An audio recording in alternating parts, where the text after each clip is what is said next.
What's going on, guys? Sid the Nerdy Mark here. Just really quick, before we get to the review of NXT TakeOver Vengeance Day, I just wanted to say I'm sorry for the delay. In Texas, we're kind of we're kind of experiencing a power outage right now. Like the power is coming on and off intermittently. So I'm gonna do my best to get it up this week. Hopefully, you'll see it by the time you're watching this video. Hopefully, it's still the right before right before NXT. So, hopefully you guys will see it before then. But yeah, I mean, it's the first time we've had snow here in Texas, at least this much snow. So, yeah, I just wanted to let you guys know that. I just wanted to apologize for the delay, and yeah, enjoy the review.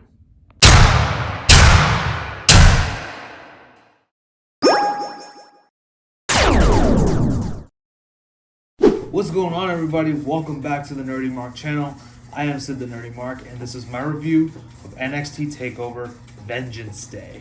So, NXT TakeOver Vengeance Day was the latest offering from NXT, and this was basically their Valentine's Day gift to the NXT universe. So, I'm going to go through each match. We had 5 matches in total, and we're going to see if this Valentine's Day gift is a keeper, or should they have just given us the receipt so that we can go to the store and return it. In other words, whether this pay-per-view deserves 2 thumbs up, 2 thumbs down, somewhere in the middle.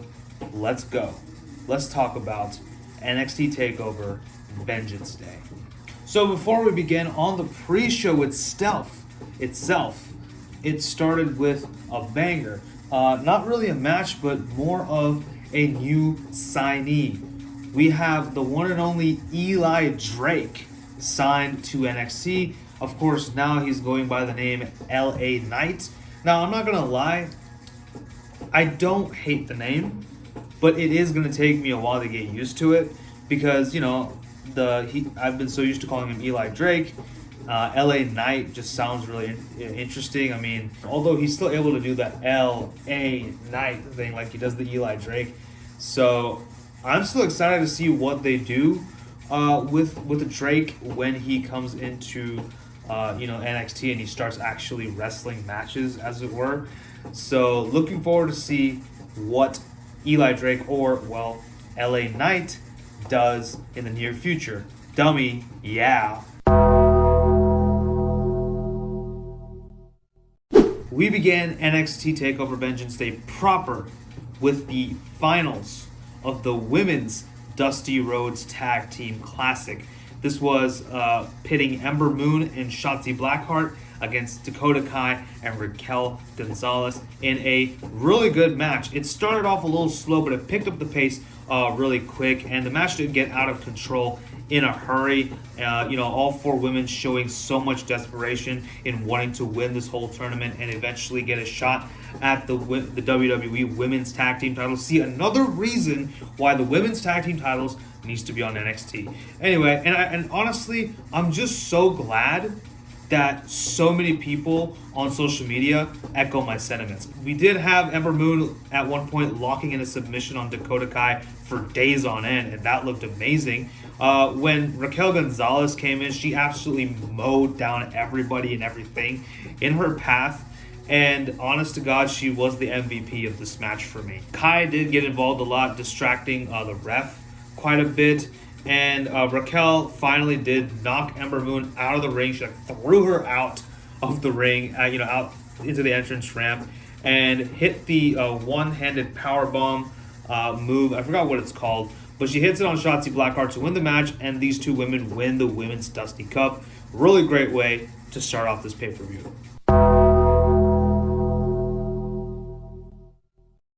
Up next, we did have the first of our 3 title matches this evening. We had the North American Champion, Johnny Gargano, Johnny Wrestling, Johnny TakeOver, taking on the Time Splitter Kushida. Of course, he's no longer called the Time Splitter anymore. They should just call him that. I don't know why. But hey, you know what? Speaking of Kushida, there's this cool new feature on my watch that I can do. Watch, if I do this, look at that.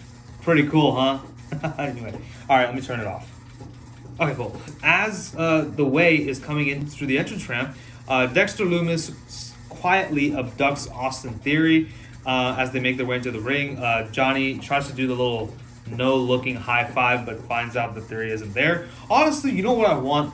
I want a video where Dexter Lumis has Austin Theory tied up into a chair, and he's basically doing a dance akin to Buffalo Bill in Silence of the Lambs. Johnny, I think, is wearing Batman-inspired gear, which in one way doesn't really make sense because I thought Johnny, his whole thing was Marvel Comics, but it also makes sense as the same night as Vengeance Day, we also had the Justice League trailer drop, and I did do a reaction to that. Click the eye above my head right here to watch it if you want. Extremely fast-paced match, so real good stuff here. Gargano hurts his left arm again, and it puts him in a severe disadvantage, but Gargano kind of gives a receipt to Kushida by injuring his right arm, so that was a good tit for tat kind of a moment. But Kushida, man, he is so smooth with his transition. Case in point, he was able to block a Gargano escape and transition into a Northern Lights suplex pin. That looked absolutely beautiful. Gargano on the top rope. Kushida was trying to hit a sort of a move on there, but Gargano hits a twisting suplex to counter that move, which was amazing. And then he followed that up with a tornado DDT. Great stuff here. Some damn good mat sequences in this match. Like, my God, it was amazing. Kushida does escape. The Gargano escapes and transitions into a hoverboard lock at one point. Kushida then locked it in again after slamming Johnny to the mat and didn't even let go of the hoverboard until Johnny took it outside, which was freaking amazing. So the match did finally end, however, when Gargano hit a one final beat twice, once on the outside and once inside the ring, to win and retain his North American title. Now I'm wondering if Dexter Lumis is his next challenger and eventually going to take the title off of him, or what's going to happen. I am not sure what's going on, but yeah, let's see what happens. But this was a great match, but with that being said, let's move on. Next up, we have the finals of the men's Dusty Rhodes Tag Team Tournament, pitting MSK versus the Grizzled Young Veterans.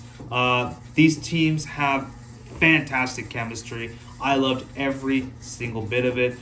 Wesley had some great top rope offense in the beginning, and Carter and Gibson had a really good sequence too. That was all just great stuff. GYV actually utilized some high-flying offense to combat that of Lee and Carter. Really, really smart thinking on these Grizzled Young Vets, I guess. Lee at one point converted a Doomsday device into a roll-up, and that looks so beautiful. I loved it. But MSK did hit consecutive sentons onto James Drake, which was good. GYV tried to do the Doomsday device. They finally did do the Doomsday device on the outside, which looked painful. No, Nash Carter did get caught between GYV and tried to fight, but they did hit a double team on him, which he still kicked out of again, showing that desperation, which was really good. But finally, MSK did hit their self-titled finisher, which from now on is just going to be called self-titled, because their finisher is literally called MSK, and the team name is also MSK. So I'm just going to call their finisher self-titled. But yes, they hit the self-titled to win the match and win the Dusty Cup, and I'm really looking forward to seeing this eventual match between Nash Carter and Wesley and Oni Lorcan and Danny Burch at some point in the near future.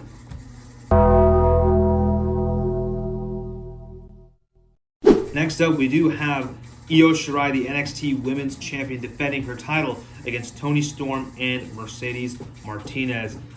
Pretty good match here. Io Shirai's gear looked amazing.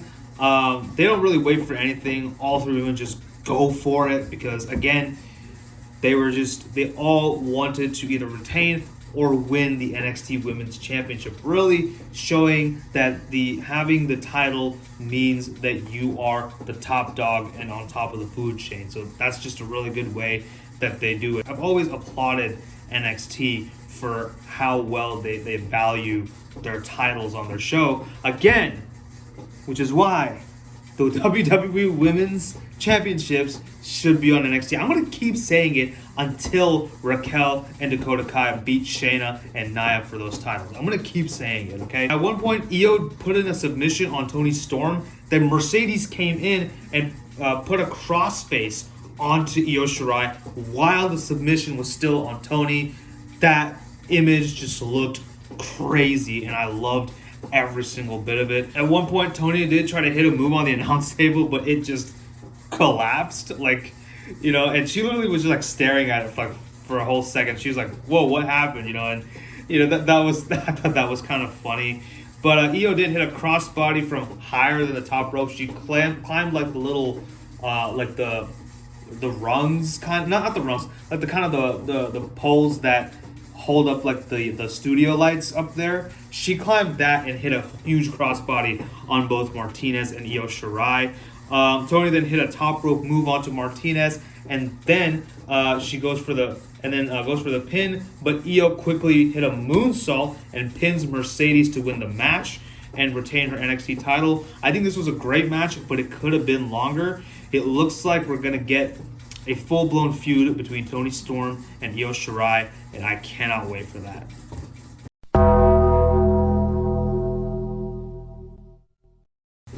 And finally, our main event. Finn Balor, the Prince, the NXT champion, defends his title against the Bruiserweight, Pete Dunne, in what I would say was a masterclass in British Strong Style. Really good stuff here.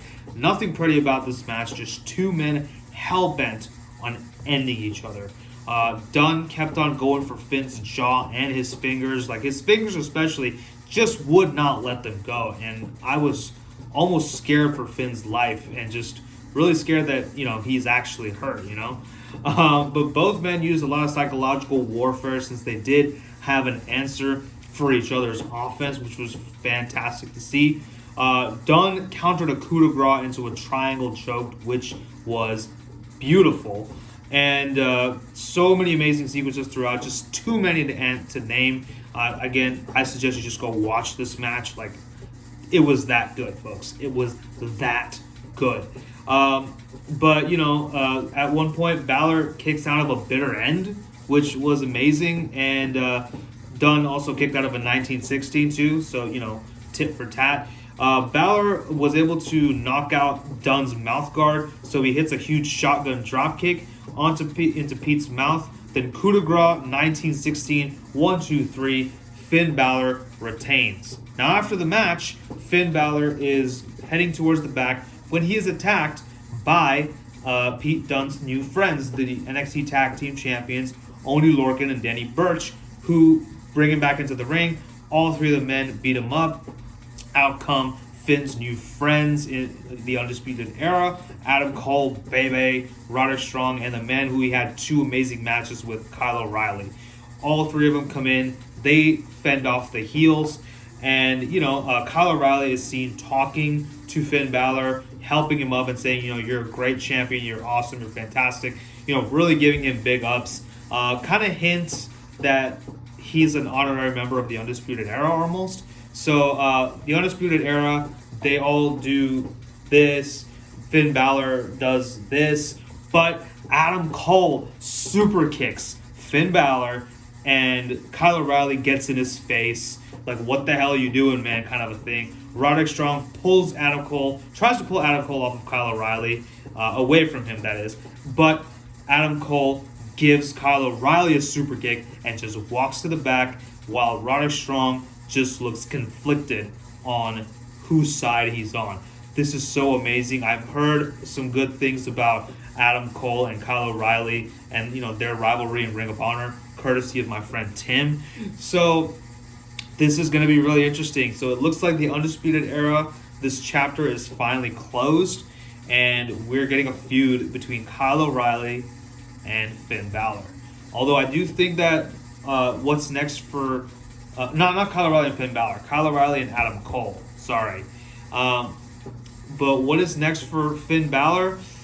I think it's Karrion Kross, and then he gets the title off of him by Karrion Kross, and I honestly wouldn't mind him, going for the North American title. provided Kushida is the champion. Because I don't think the match, the feud between Kushida and Gargano is over anytime soon. It's not going to be over until Kushida gets the title off of Johnny. So Johnny Gargano, is great, but I really want Kushida to be North American champion.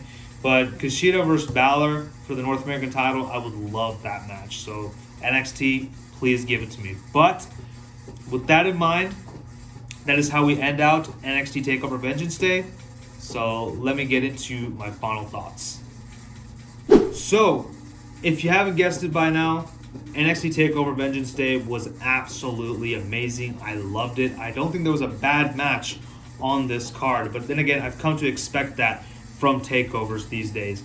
Well, not just these days, just in general. But good show, like I said. As far as match of the night, the main event, man, Pete Dunne versus Finn Balor for the NXT Championship. The psychological warfare, just the British strong style, everything going on in there. Now, I will say this. I would say that Walter versus Ilya Dragunov was definitely a lot better and much more of a masterclass in British strong style, but this one is really good too. I would say this one was a fantastic match as well, and I would really recommend you go watching this. I would say Gargano versus Kushida is a close second. Only reason being Kushida didn't win, and I really wanted my boy Kushida to win this, but it's okay. I do hope that I do hope the feud between Gargano and Kushida is far from over, and Kushida is the one who dethrones Johnny Gargano in the near future. But every other match was really good. The debut, I guess, of Eli Drake, or LA Knight as he's called now, it was fantastic, so it's good to see him there. As far as a rating, NXT TakeOver Vengeance Day gets 2 thumbs up. So, that pretty much concludes my review of NXT TakeOver Vengeance Day. Let me know what you guys thought about this show in the comment section below. Also, be sure to make sure you followed me on social media. Like, share, and subscribe. Hit that bell so that you're notified every time I upload. Thank you for watching. Thank you for your continued support. You guys are the best. Until next time, stay safe, take care, and I'll see you later. Bye-bye.